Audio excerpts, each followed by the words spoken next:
Bien que Kabila a un souci n'a été, Kabila a même pas d'élections à la apaiser parce que troisième exigence, c'est un dialogue organisé pour la passation pacifique du pouvoir à l'issue des élections crédibles et apaisées de novembre 2016.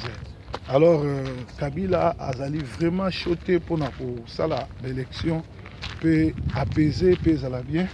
Salut les jeunes, ça va hein? Ok.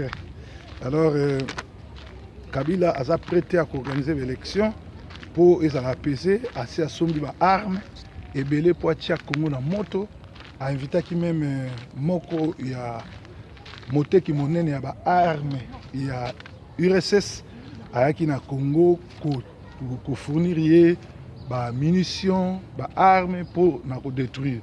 Mais nzambe to sambelaka oya kila likolo na se nzambe ya mpungu. Nzambe to sambelaka o Simon Kimbangu atatolaki Yesu Kristo. Nzambe ya proverbe nzambe ba congolais a ko permettre te que masasi ya Kabila wanebeta Kabila za congolais te asali mabe plus de 15 ans et sengeli akene la kimia et vous avez malamu pona yeto CPI et ko s'occuper na ye. Alors tolobiete quatrième esaïe un dialogue qui tire son fondement outre que sur notre constitution. Donc, bango balingi dialogue où ils ont trouvé fondation sur notre constitution. Cinquièmement, il a dit en outre, la délégation a tenu à souligner qu'elle était investie officiellement par Tshisekedi. Donc Tshisekedi l'a investi officiellement et il représente les intérêts de Tshisekedi et de IDPS. 6. Il y a de soi que tout autre échange.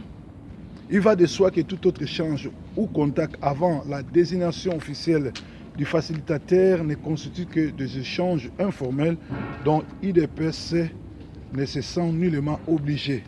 Septièmement, IDPS a prévenu M. Edem Kodjo qu'elle quittera la salle de dialogue si Kabila tente de glisser ou de violer un des articles de la Constitution.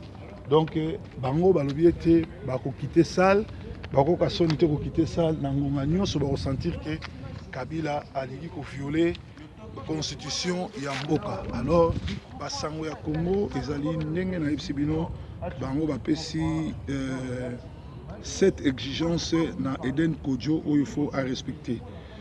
Na basango ya Congo lisusu environ plus de 5000 diplomates congolais abandonnés dans leur poste dans leur pays où ils travaillent, ils sont impayés et à la merci de tout le monde. Donc, Barwandais ne bazo futa bango, Barwandais ne bakoma kolia mbongo à Congo pour bénéficier d'un mbongo à Congo, ba Congolais bazali ba beta battre, bazali batu bazo nyokwama. Na basango Congo lisusu ba biso que 2500 Congolais ba kufi na accident ya mai na fleuve Congo na côté ya Kisangani kuna, ba Congolais bazo kufa chaque tongo soki tolali tolamuki. Kabila a continué extermination à Congolais au vu eux aussi de tout le monde. Alors breaking news ezali bongo basango ya Congo au proverbe 30-30. Mosali Nanzambe, les messagers de la bonne nouvelle azali ko partager na bino bozala dessus parce que tous en a travaux épelés. Il se pourrait que tous autres sabino information que chaque jour comme d'habitude parce que awa tous allés sur ma mission.